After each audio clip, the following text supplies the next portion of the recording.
And today I have a up and coming, I would say, an exposer here, or I guess a journalist. Let me just rephrase my words. Stan, can Yeah, you it's give a all. give an introduction as to who you are and what you represent? Go ahead. This is Stan Smith. I've messed around with this Midland Street News Unfiltered because of some of the incidents we ran into with our local news organizations when we were discussing the Ranchland Hills debacle. Well, they would interview us, but they would only put out there what they wanted everybody else to hear. They didn't. They didn't. We had no investigative journalism in Midland, Texas, and probably the closest we'd have is if they start investigating us, because Hey, they're not going to investigate the people that pay their paychecks. yeah, I totally And agree. that's something that I've seen here. I mean, even working with this, starting out this election, is you got the power players in this town. They don't know what $100 is unless they're spending it, and it's your money that they're spending. Yep. So $100 don't mean to them like it does most families in Midland, Texas. Hey, Stan, and I And go ahead. I sit here and look at this, and I mean, you go back and look at the school bond. Going back that way a little bit, yeah, the MISD school bond. It was an off election. They knew there wouldn't be a very good turnout. And a couple of years earlier, they had tried to pass a bond, and it lost by 28 votes. Then they go to this $1.4 billion bond. Most most local Midland folks were not going to vote for that kind of bond. So you didn't get the turnout because of voter apathy. The small bond passed, then all of a sudden the big bond passes. And that was 14,400 people to 9,300 people. Well, 92,000 registered voters in Midland, Texas. That tells you that less than a quarter percent of the people voted in that election. That's why they do it in May. The general population is not aware that they're fixing to shove another tax down their throats. And you hear, well, everybody pays their share. Well, I don't feel like I was in the oil field 35 years. I don't feel like that Joe Blow down the street needs to pay for my employees. And the oil field was current. Back then, even now, it was hire, train, and fire. You had to go through 25 hands to find a good one. Yeah. I talked to an H&P drilling superintendent today. I asked him, I said, how many people in the Midland area work for H&P, and how many rigs y'all have out? He said, we probably have 100 rigs out, and we probably have less than 25% of the people from around this area. Most of them are from Louisiana, Mississippi, Yep. Oklahoma, and Hmm. other towns. And the problem they have here is a lot of the candidates that they try to do here, they can't pass the drug screen. And I just sit here and look at all these the taxes, and I've been told since I started this is you don't have to worry about it. You're 73 years old, 65 and over. You don't have to worry about no taxes. What people don't think is you're getting double taxed when they pass one of these bonds. Yeah. You're going to pay the taxes for the college, and all the businesses in this town are going to pay that same tax. Well, they can't eat that. So what are they going to do? They're going to add it to their cost of goods and cost of services. So you're going to get taxed on both sides. And what benefit are you going to get out of it? Zero. You can train 6,000 kids. You can train 30,000 kids over 10 years or whatever. There's no benefit to this town. I don't And see then none. they talk about nursing. We got to have nursing. Well, you got nursing at UTPB. You got nursing at Odessa College. Now, and you got nursing at Midland College. You got nursing at Tech. Well, they talk about, well, we need to help fill our environment here. Well, most of the nurses at Midland Memorial, they're all traveling nurses. They don't live here either, and they don't want to live here. That's why they travel. You can train a kid here and get them up to snuff, and very seldom will they actually work in this market because they got a degree or whatever. They're going somewhere else where it's pretty. And unless they're tied to the oil industry or they got family here for longevity or they've been here a long time, they usually hang around, and some of them come back. And, Same. I've been here since 1989. I've seen it up and down. I'll tell you, when I first moved here in 1989, I paid, and this is not one of them multi-million-dollar homes. I paid 100, and there was a house I paid $72,000 for that was on the market. The family got foreclosed on. The house they paid $107,000 for it.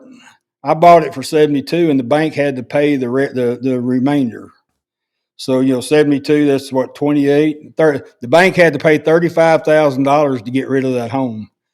I've seen geologists with their desk furniture in their garage in the dead of winter, and they did not have their electricity or their heat on.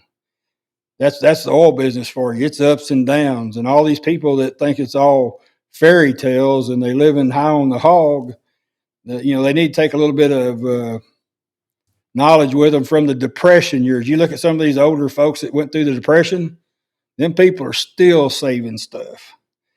And you're not always going to live this way. And it's nice that I was in the oil field 35 years. I made a good living at it, but I was gone all the time. I wasn't here in Midland. I'd be 2 weeks on, 2 weeks off. What went on in Midland didn't faze me at all. My kids went to school here. Everything was good. But I promise you, in the last 10 years, this town has changed. And I don't know that it's necessarily for the good. No, I talked to, like I said, the HEP guy. I talked to a guy that handles all the service maintenance and service entities with Sewell Ford over in Odessa, and I asked him about that mechanics engineering class or mechanics class they have over in Odessa with Sewell Ford and Odessa College. And he told me that he had tried to work with Midland College, but Midland College was too difficult, and they was more money oriented than they was goal oriented or success oriented. They was more worried about money. And he says with the mechanics that they have in this area over at Sewell, he said, you got kids that are 18 to 25 years old just starting. And then you got 25 to 35 years old that's having to train them or mentor them. And those kids aren't even fully trained. And then they got a gap of like 45 to 55 or something like that. But there, you got all the technology, you got the mechanics and all, and he has to go all over the country recruiting because we don't have any here. And in the oil field, and I would imagine even on a lot of these large diesel engines, and I know you drive a transport truck, all the time I was in the oil field, most of the guys that did all the mechanic, they came out of the military. And so to me, when you look back at that, I think our best bet was, we already pay taxes for our military, and those kids can go straight into the military for a couple of years and they can get all the training they need. And when they come out, they're ready to go. But you sit there and train a kid here to welding in a shop. Then you take him out there and say, okay, we're going to go out there and weld a wellhead on 8 feet below ground, 14 degrees, and it's drizzling on you. And you're going to be out there at midnight and you got to get that wellhead welded on. Usually those guys come from, they're apprentices that start in the welding market out there. They're raised and bred in that environment. Pipeliners, pipe fitters, journeyman electrician, apprentices. I just don't see this kind of, orientation, yes, but we don't need to pay for their education. And you're speaking about the bond. I just did a video. I did a video with. And the other aspect of it is something to think about. How many times in Midland have you called an electrician or you called a plumber and you said, hey, I need this done, and they charge you $85 to $100 an hour? And you go, good Lord, why are you paying? Well, you got to pay me for my experience and my education. Well, if that's so, then I'm paying for it twice. You got a good point there. And I said this to say this real quick. You're speaking about the bond for Midland College. I just talked to Keith about that with the John Birch Society. So, Stan, let me kind of go back down to the beginning. So you start this, and I'm glad you did. Salute you for your hard work in the oil field and your age. I appreciate it because I would say there is one other investigative journalist in Midland, and that'd be myself, right? I think I've done quite a bit on my end, but to see you come out in your age to, I seen you. You're passing out flyers. You got shirts. A lot of our people, support you, and I feel like you have given a big jump start, or you've electrified a lot of the patriots in Midland, to be more vocal. Even though there has been a select few of us, there's a little pocket of us out here that are exposing a lot of corruption here. And when I seen you come out, I said, man, that's good, and I'm glad that you are here fighting the good fight with us because something is happening in this town. You're right. Midland has changed. Lifelong Yep. Midlander here, right here. Oil field, 20 years. I grew up here in the South Side of Midland all my life, but it's similar to what Keith said.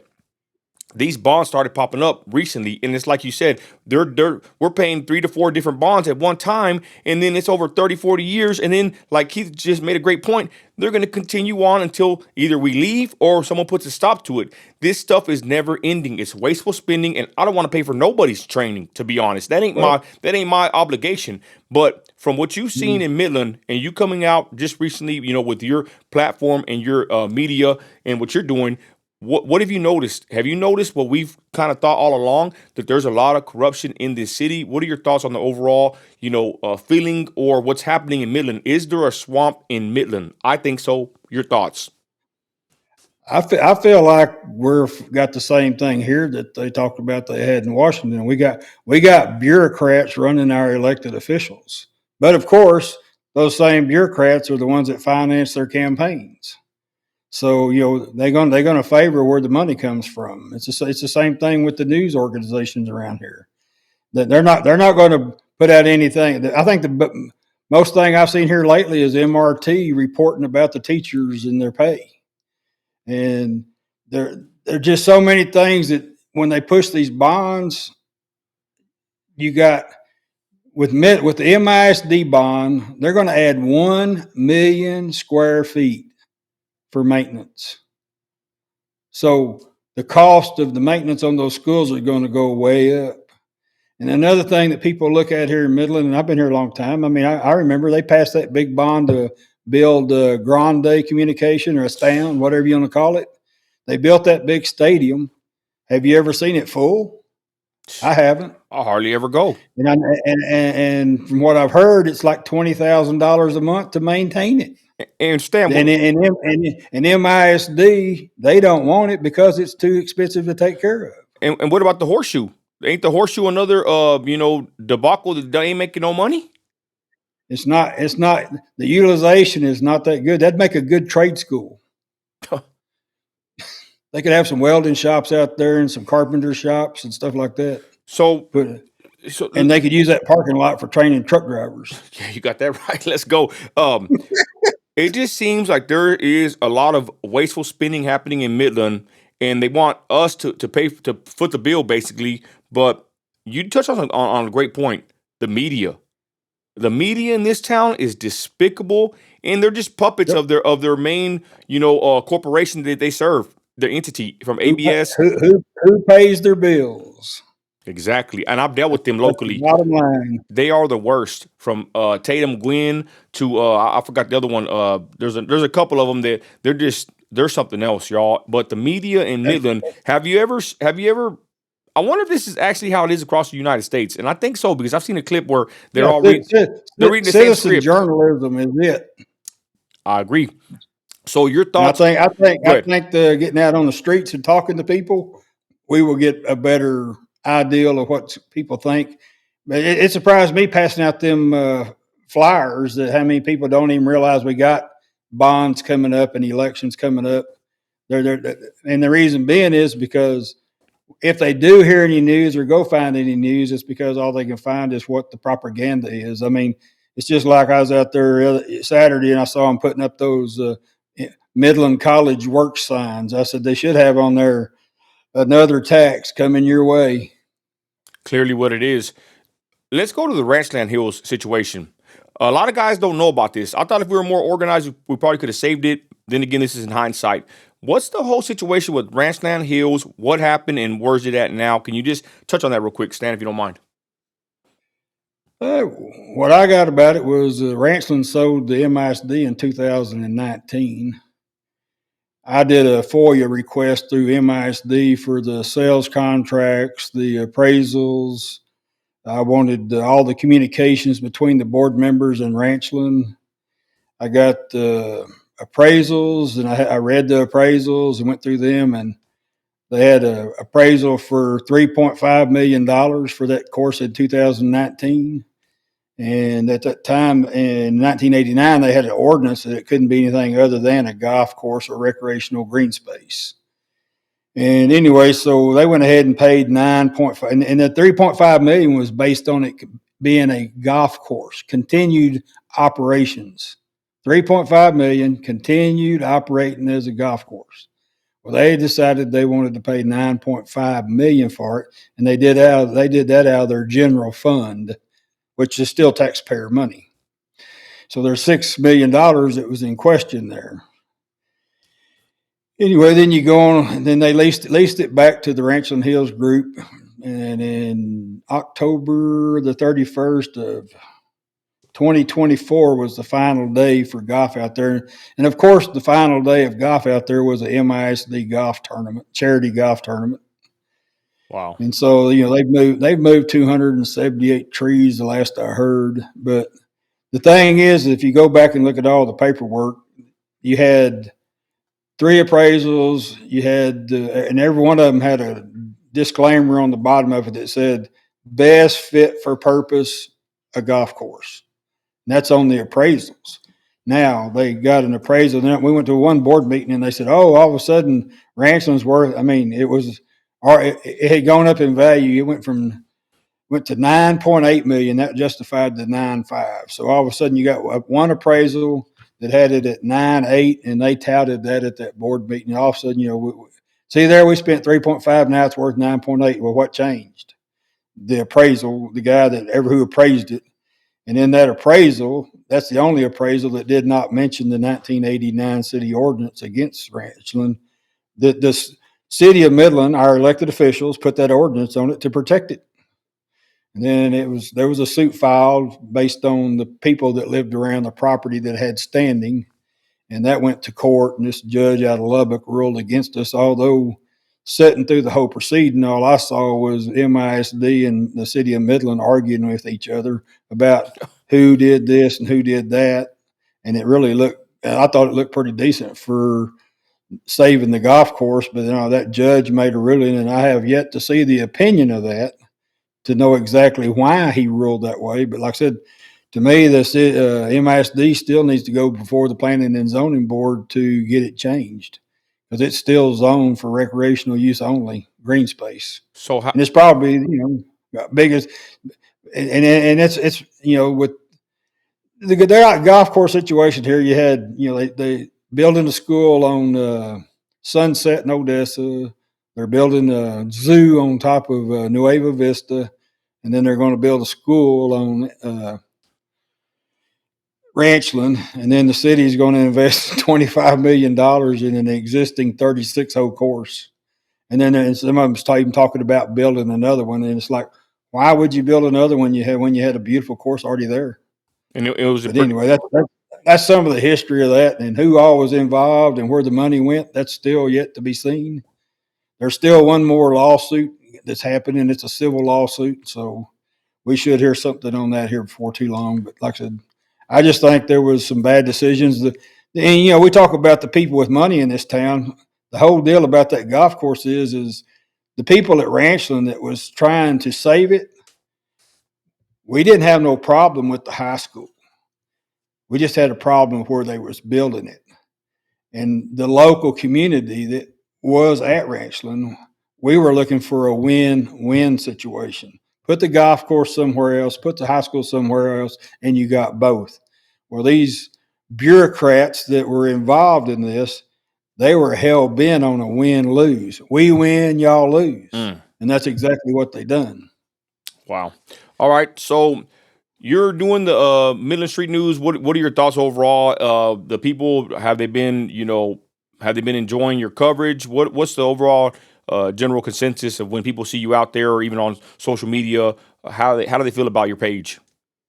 I hadn't had any real negative. I mean, it's still growing. It's in its infancy, but I think once I start getting out there and talking to people in Midland and I don't want to censor what they want to. If I go out and talk to somebody, whatever they tell me, that's what's going on there. I'm not going to accept vulgarity and stuff like that.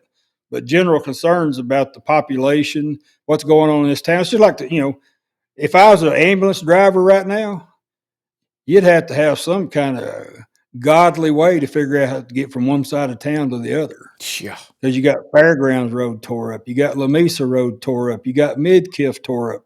You cannot get from point A to point B without a detour. I totally So if agree. you was an ambulance, if you had a heart attack, you'd be in trouble, brother. I agree. They'd have to go down Big Spring to get to your house. It's bad. We can't even get from point A to point north to south. It's tough. Let me ask you this, But Stan. What are the biggest problems that Midland's facing currently? eh, I think that we need. I feel like they're trying to. We're being divided. You got north, south, east, and west. And if you look at where they put in those high schools, you got Legacy. They're putting out there on the east side of the loop, out by Grande, Thomason area. Wow. And then they're going to move Midland High over there on Ranchland. Well, both of those are further away from the south side. We have no school, no high school. So you got everything's moving to the north, nothing moving south. We never get nothing. So the south side is either going to be bust or they're going to spend more money to get to school. And I don't think I think they're steadily trying to divide us. And I think there's a racial divide. And I don't believe there is a racial divide. I think it's a created racial divide. And that's one of the reasons I reached out to you is we got to get everybody united. And if we are united, we have enough votes to stop all this. But if we're unaware and we're not united, they're going to keep shoving this down our throats. Stan, let me ask you on the new bond that they're trying to slide in there. What would be your main argument as to why people should vote no for that bond for Midland College? I would say it's totally unnecessary. I mean, I would say the job market around here, I don't believe that they can fulfill it. I don't believe they can service it. I just think it makes them feel good because they can say it. Mm. It feels good that, we can spend everybody's money and we can make life better, but you don't get to see the after effects until it's done. 10-4. With that, final word, Stan, go ahead. The floor is yours. Well, Midland, what I like to see is you may see me around. I may walk up on you and just ask you for a little spill. Let me know what you think about Midland. What church do you go to? Do you need a church? What do you think about the politics in this town? What do you think about these bonds? What do you think about the new schools? What do you think about the roadways? What do you think about them spending $250,000 for Christmas lights downtown? Oh, that's a good one, huh? Yeah. Yeah, I didn't even think about that one. You know what? That's a damn good question. They're trying to make Midland like downtown Fredericksburg or downtown San Antonio. We ain't got no river, and the only way they're going to do that is they're going to have to build more bars. Yeah, bars and restaurants. What have you seen go up in this town in the last year? How many coffee shops have gone? People can't even make their own coffee. Yeah, good point. They'll go spend $10 for a coffee versus spending $10 for a coffee can and make 100 cups. Yeah, you got that right. And that's what we be doing. Me and my wife, we make our own drinks now, trying to save some money. But anyway, there's Stan Smith, y'all. Midland Street News, unfiltered. And I appreciate it, man. I appreciate you, brother. Have a blessed one. Y'all follow him on Facebook and all the socials. And with that, we're out of here, y'all. God bless. I'm pleased to make your acquaintance, and I look forward to meeting you more. Yes, sir. Thank you, Nino.